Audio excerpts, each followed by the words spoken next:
Hi guys, James at Rampant Lion Reviews again for you today with another beer review. For this one we have a kind of special review. This is another sort of mini milestone, if you like, review number 1600. So as I always do with these kind of mini milestones, I just want to give a huge thank you to you guys, the viewers, who are supporting the channel and have supported the channel over the last kind of 5.5 years. You know, this was just something I started up as a hobby, but there seems to be quite a few of you enjoy it, and it's really great to kind of interact with you guys and get beer recommendations and meet some of you guys in person and things like that as well. So this is something I'll never ever stop doing. It might change in volume depending on what's going on in life, but it's a hobby that is really quite fun, and it's you guys that really make it fun for me, as well as of course getting to taste all these different beers. So yeah, huge thank you to you guys that watch the videos and support the channel. It really is awesome. So for this review we are going to go back to a brewery who I haven't had anything from in like 3 years or something like that, and I think the first time I reviewed one of their beers, I know it was a red ale, and I think it might actually have been through my first order that I made to Systembolaget when I realised that you could actually order stuff into the stores. So for this one we're going to return to Eskilstuna, and we're having a taste of another beer from Eskilstuna Ölkultur, and this one's quite special for them as well. This is one that they brewed for their 12th anniversary. So this one is simply called 12, but with Roman numerals, and it comes in at 10% ABV, and it is a Scotch ale. So a little bit of Sweden, a little bit of Scotland involved in this one, but very much looking forward to this, and as always I hope you guys enjoy my take on this beer. As far as I can remember, I think I've only maybe had 1 or 2 Scotch ales from Sweden so far, but I thought this was a cool one to do for review number 1600, since it is a little bit of a kind of milestone, if you like, and I wanted to do it fairly close to when they actually released the beer as well. I think this was one of the ones that I got through the kind of local, I definitely got this one through one of the kind of local releases rather than a small partier or something like that. So yeah, really glad to be able to get a hold of this one, and of course, as I tell you all the time, I love reviewing Scotch ales from different places in the world, and I haven't reviewed all that many from here in Sweden either. So yeah, really looking forward to this one, and I hope you guys enjoy my take on this, and of course happy 12th anniversary to Eskilstuna Ölkultur. So anyway, as is usual with my reviews then, I'll tell you a little bit about the brewery. If you want to get straight to the tasting, just fast forward. All the usual links are in the description below. That's the brewery website, the link to my other reviews that I've done from Eskilstuna Ölkultur before. I will make sure I return to these guys fairly soon, because I shouldn't be leaving it that long to review another beer from them. There's all the usual social media. If you want to see more beer reviews, do please consider subscribing to the channel. The whole channel of course has a geography based tagging system, so you can go into the home page and search for beer based on country, city, state, county, prefecture, whatever it is you're interested in. Do check out the playlist of beers from different countries. There is one there for all the Swedish beers that I've reviewed for you. That's constantly being added to, and as always, please do get in touch and let me know some of the other beers and breweries that you guys would like to see me review. It's always great to hear from you guys that are watching the videos, and the support that you show the channel is hugely appreciated. So anyway, to tell you a little bit about Eskilstuna Ölkultur then. So Eskilstuna Ölkultur was founded by a group of homebrewers. So this was Arto Ukura, Kauko Lakanen, Thomas Humbla, Bosse Gustafsson and Anders Olsson, and the brewery of course, as the name suggests, is based in Eskilstuna out to the west of Stockholm. But these guys met at the Swedish Homebrewing Championships, and they decided that they wanted to give Eskilstuna a brewery once again, and together they managed to rent a building in the town centre, which was an old factory from what I understand, and they established a beer bar there which opened in the Christmas of 2003. But once the bar began to do really well, they thought that they should go and actually brew for themselves, and they started this in 2006. They officially founded Eskilstuna Ölkultur, and in 2008 they moved to a larger premises because they outgrew their original brewery quite quickly, and they were helped by an army of volunteers to get their new premises up and running. They received their brewing equipment from China in September of 2008, and they've continued to expand their brewery capacity and range ever since then. In 2018 they brewed somewhere in the region of 130,000 litres of beer, and today it's Anders Olsson who is the main man when it comes to brewing, and Arto Ukura is also involved with running the actual business side of the brewery as well. I'm not sure how involved the other original founders are, Kako, Thomas and Bosse.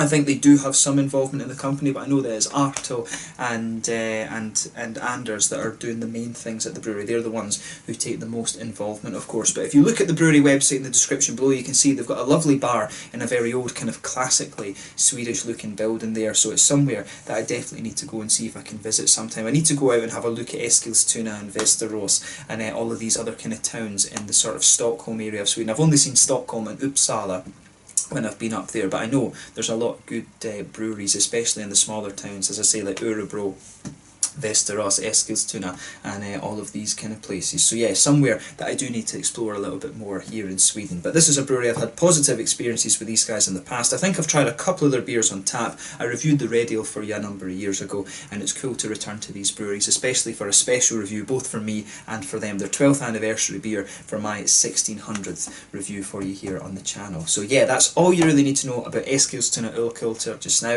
If you want to learn a little bit more, check out the brewery website, like I said, and you can follow them on Facebook and Instagram and stuff like that, and that'll keep you up to date with all the latest goings on at the brewery. And they are a fairly prolific brewery as well. They do release things quite often actually, so keep an eye on the Systembolaget page for these guys too. But yeah, let's get on to the actual tasting of this beer itself then. So I'll just let you have a little look at the artwork of this one before we open up. Most of the Eskilstuna Ölkultur beers do have quite a similar artwork there. We can get rid of the brewery notes for this one now, but you can see that little outline of the building there, Eskilstuna Ölkultur. This is the brewery symbol, but that's also what the building itself, the bar and brewery, actually looks like, which is pretty cool. But yeah, most of the beers have a very similar style of artwork to this. It's a plain bottle cap on this one. On the back here it says Eskilstuna was born 12 years ago as a brewery that wanted to make basically, you know, craftful beer, and for this one we have made a wee heavy, a very kind of a beautiful reddy brown colour with classic, in the classic Scotch style it's saying. A very nice taste with caramel, chocolate and cola. I can't think what cola actually is, but a nice winter warmer beer, and you should drink this one with nice crafted desserts basically. And it's a nice kind of, it's a nice slightly heavier beer with strong character in it as well. So yeah, best before the date on this one, and it says this one doesn't have a best before date, it's saying it has a best after date. But yeah, nicely, as I say, nicely presented beer this one, and it's not often in Sweden that you will actually come across a Scotch ale, so I'm really curious to see how this one kind of turns out. So yeah, let's get it out and we'll get on with the tasting then. So yeah, I'm guessing with this one of the things I should point out about the Scotch ales, in Scotland we used to have a tax system for our beers, so it was the 60, 70, in fact there actually might have been a 50 shilling, I think there was a 50, 60, 70, 80 and 90 shilling. So as you went up this kind of tax scale, if you like, the beer was more malty, stronger in alcohol, and basically you paid more tax on it. Most of the kind of I think the term wee heavy came around when the Americans actually started brewing the Scotch ales, and the wee heavies that you get in America tend to be along the lines of somewhere between an 80 shilling and a 90 shilling, so the strongest beers. This one being 10% I think is actually even stronger than a kind of 90 shilling would be, so this one is considerably stronger than any of the Scotch ales that you probably would find in Scotland, apart from those of course that are now brewed by the the more American style breweries that we have in Scotland. The best Scottish Scotch ale that I've ever had, incidentally,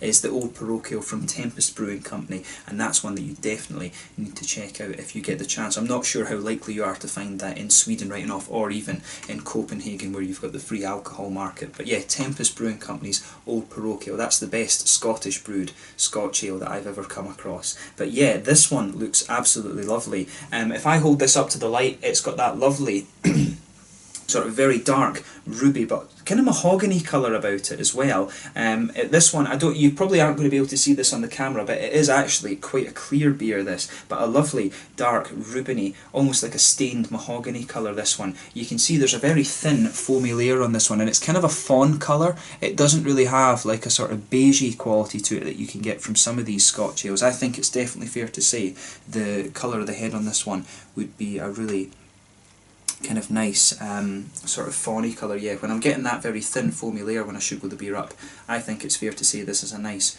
kind of fawn coloured head on this one. One or two big bubbles sticking towards the side of the glass, and a few little ones heading up towards the bottom of that head there. But overall the appearance of this one isn't particularly surprising when it comes to a Scotch ale, although in fairness you can get them being quite different colours, but this one has a lovely ruby mahogany colour. Like I said, some of them can be considerably more dark than this, but yeah, it looks the part, and looks very, very nice. So that's kind of exactly what you want from it. So let's take a closer look at the aroma then and just see how we get on with this one. So yeah, this beer to me, I think this is going to be pretty nice actually. The aroma seems to be very, very kind of similar. One of the things I'll also say, the main difference between the Scottish brewed Scotch ales, the original Scottish ones, and the American ones tend to be a little bit sweeter in terms of the caramel flavours, whereas the Scottish ones are a little bit more kind of roasty and bready, I would say. And the American ones also tend to be a little bit more pronounced in their kind of fruity characteristics as well. So I'm really curious to see how this kind of turns out for the Swedish one. As I say, I've not had too many Swedish brewed Scotch ales, but this one smells absolutely lovely, I have to say. So you can really smell it's got that well toasted kind of caramel quality that you would want from this style of beer. I would suspect they've used a little bit of Scottish malt in this one, because you really can pick that up in this beer. You've got that lovely kind of slightly brown bready base to this one. It's almost grainy, but the kind of biscuity aromas and the grainy qualities are just really intertwined very, very closely together, and that is what you would expect of a Scotch ale. It does have that kind of classic aroma to it. It does smell a little bit like a Scottish Scotch ale, this one, I would say, rather than being too sweet and American, if you like. But yeah, it's got that lovely kind of grainy but still biscuity and sweet backbone to it. You can smell there's a little bit of a richer sweet caramel in there, but at the same time it's got a little bit of a toasted brown sugar as well. I would say there's a little element of a woody and kind of nutty aroma coming out of this one as well. It's definitely not like peaty or anything like that. Some of the Scotch ales can have a little bit of peated malt in them, but this one really is more biscuity, bready, and kind of sweet. But yeah, I like how the aroma of this one's going together. There's maybe a little touch of a kind of nutty quality in this one. A lot of people say there's kind of chocolatey flavours in Scotch ales, and it's something I've never got. To me, the Scotch ale really is more about it's more about the caramel and the brown sugars. I've never really understood chocolate in a Scotch ale. I don't think the classic ones never ever had that. And the Scotch ale, of course, my dad used to drink these all the time. And if you want a real classic Scotch ale, the one to try is the old Jock ale from Broughton Brewery in the Borders in Scotland. That's the kind of the classic sort of craft beer Scotch ale, if you like, the sort of new age one. That's the real one that you want to try if you want to try a proper kind of classic. Or of course you've got the ones, the 80 shilling from Williams Brothers, of course, as well. But yeah, this one's a lovely smelling beer, this. I like what they've done with this. It really does smell like a proper Scottish Scotch ale, if you like. I always spend too much time just enjoying the aroma of this style, because it is, very, very nostalgic for me. But yeah, with this one, on the hoppy side of things then, it has what you would expect as well. There's a little touch of earthiness there. You can get a little bit of a kind of a very slight floral quality to this one, but it's mainly earthy and grassy, and again, that's something you would kind of expect in particular from this style. There's a little tiny touch of a red kind of fruity note to this one as well, almost a little bit of a kind of, it's almost got a little bit of a kind of blackberry-ish quality to it as well, a slightly black curranty note. It's kind of figgy, a little bit of black currants, which again is what you would expect from this beer. But overall it smells very nice, and in terms of its aroma, it really is leaning towards the Scottish style of Scotch ales, if that makes sense. It feels weird to actually have to say that, but this one really, to me, smells like quite a classic Scotch ale. If I had to place it in the category, the aroma for this one for me comes across as being around the sort of 70 shilling mark. It's not quite as strong as you can get from the 80 and 90s, I think, but I would say it's somewhere around the sort of 70 shilling mark, this one, in terms of its aroma. But when it's 10%, I suspect it'll be a bit of a beast when it's actually in the flavour. The aroma isn't too pungent in this one, but it's got a lot of very, very nice subtleties to it, I would say. But let's have a taste of this one then. I'm very, very curious to see what this beer has in store. So this one is a Scotch ale brewed for the 12th anniversary of Eskilstuna Ölkultur, or the 12th anniversary of them actually starting to brew their own beers.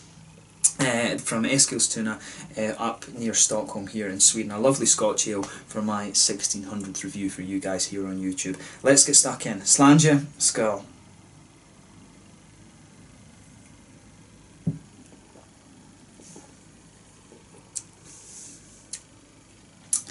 Yeah, straight away I'm just going to say a big thumbs up to Eskilstuna Ölkultur here. That's a very good Scotch ale. And this is one of the things that I've heard a lot of people say about this brewery. I've tried a couple of their beers, and I have agreed with this. These guys are very interesting because they are one of the more, I guess you could say they're more of a kind of classic, they're kind of a classic sort of brewery, if you like, in Sweden, because they try their hand at a lot more of the traditional styles and things that I'm sure I've seen these guys doing doppelbocks, barley wines and everything like this. They don't try and, you know, do these really crazy American IPAs and stuff like that. They do tend to like to brew the, you know, the German traditional styles, the English traditional styles, and stuff like this. But they will try, you know, they do imperial stouts and things too. They're very, very good at the more malty forward beers in my experience. But I know they do some IPAs and stuff like that as well. So I do need to try something a little bit more hoppy from them. But the thing that's impressive for me about this brewery is that they can try pretty much different styles. And I think, you know, maybe Anders Olsen is quite a perfectionist, because if you can churn out all these different styles to this level of quality, which they can do in my experience, I think that is pretty damn impressive. So yeah, this one for me, just on one sip, it gets a big kind of thumbs up from me, from Eskilstuna Ölkultur. This is a very, very good Scotch ale, but I would say this is kind of as I expected. The aroma isn't quite so pungent, but the flavour is definitely a bit stronger than some of the 90 shillings, which is the strongest Scotch ales that we used to get in Scotland.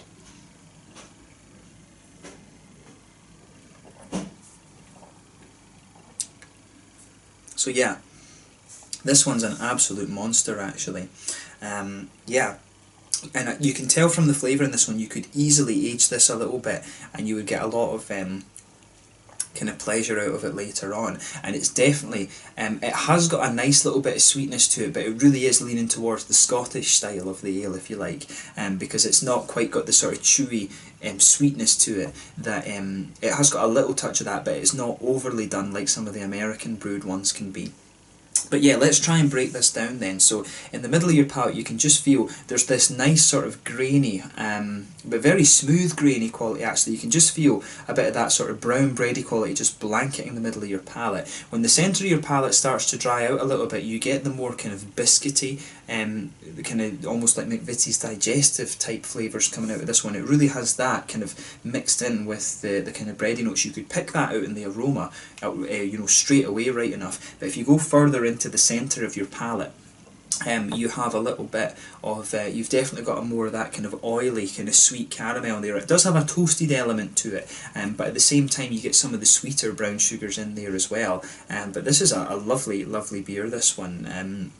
You know, they say it, and I read this quite often in, you know, description, like tasting notes and stuff, and it says it on the back here. I never understand why people say you get chocolate in Scotch ales, because it's not. It's really more about the you know, the brown sugar flavours for me. Maybe people are using a little tiny touch of chocolate malt in these, like 100 grams or something like that, but the flavour of the Scotch ale is far more about the brown sugars and the bread than it is about the chocolate. You know, a Scotch ale, to me at least, shouldn't have a chocolatey flavour. It should be more about the bread and the brown sugars, and that's definitely reflected in the flavour of this one. So if that's one thing I would say about this, I don't know why they're saying it's a chocolatey flavour, to be honest, because it's more brown sugar.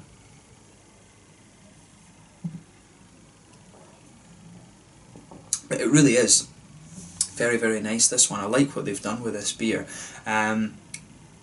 And if you age this one a little bit, I think it would get even kind of thicker. The one thing I would say about this, and I think it's probably just the region where these guys are from, they've probably got really quite pure water, because you're getting to the edge of the mountains and things up there. You can feel that the quality of the water in this beer is definitely quite good. It's quite it definitely has that sort of cleanliness to it, if you like, that you would expect from Scottish water. You know, we're very pure with that when it comes to whisky distilling and craft brewing there. We have very good quality water in Scotland, and if you go further north in Sweden, you are going to get the same. Not that there's anything wrong with the water quality we have in the south, but you can feel that you can feel with this beer, just in the mouthfeel, the quality of the water you're getting this, and it's really nice actually. That's another thing that makes this beer a little bit even more nostalgic. If you come further forward on the palate, you can detect there is a little element of a woody quality to this beer as well, particularly when you go further into the aftertaste, and there's almost just a little tiny touch of a kind of nutty quality there as well when you come further forward, sort of right in the centre of your tongue. But it's got a lovely balance of flavours in it, this one.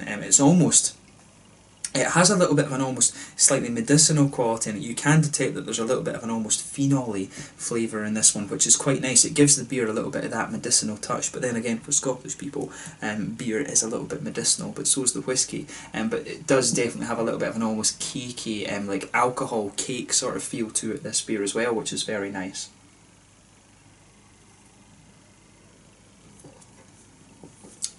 But yeah, as I say, a very, very solid Scotch ale. On the hoppy side of things, this one again is kind of what you would expect. In the back corners of the palate you've got a little touch of earthiness there, just very, very soft earthiness actually, but when you come further forward along the sides of the palate it just smooths out a little bit. There's maybe a tiny little bit of a herbal quality there, but as you get towards the front corners of the palate you've got a very soft, light floral note. Then round the very front curve of the palate you've got a lovely kind of lighter grassy quality there. Then behind the front curve of the tongue, that's where you get that little oily bubble where those juicy fruity esters start to push their way out of the beer. And for me it's a lot of red fruit you're getting out of this one. So there's, you know, it's got a sort of figgy, kind of datey sort of thing, maybe even prunes actually coming out of this, but you've also got a little touch of a kind of almost blackcurranty, blackberry sort of thing to this one, which is really, really nice. And that kind of further pushes on this idea of a kind of boozy, cakey feel to the beer as well. But it's a beautiful beer, this one. I think I'm perhaps drinking this one just a little bit early. This is one that maybe could benefit from having a little bit more age on it, and I think that would kind of thicken up the mouthfeel just a little bit, but as it stands it's a lovely, lovely beer, and if you like the style you are certainly going to enjoy this one. And from my perspective as a Scot, although I would call myself a Swedish Scot these days because I love Sweden too, but this is a beer that I think it's really cool to find a Scotch ale brewed in Sweden to this level of quality. I think, you know, that kind of speaks volumes for what the guys at Eskilstuna Ölkultur are doing. And as I said, in my experience these guys are they're a bit of a dab hand actually at trying different styles and pulling them off very, very well. So if you like the style and you like the sort of classic Scottish style Scotch ale rather than the American ones, I would say they've pulled this one off really quite nicely actually. So big thumbs up to the guys at Eskilstuna Ölkultur for this one. They've done a really good job with this beer.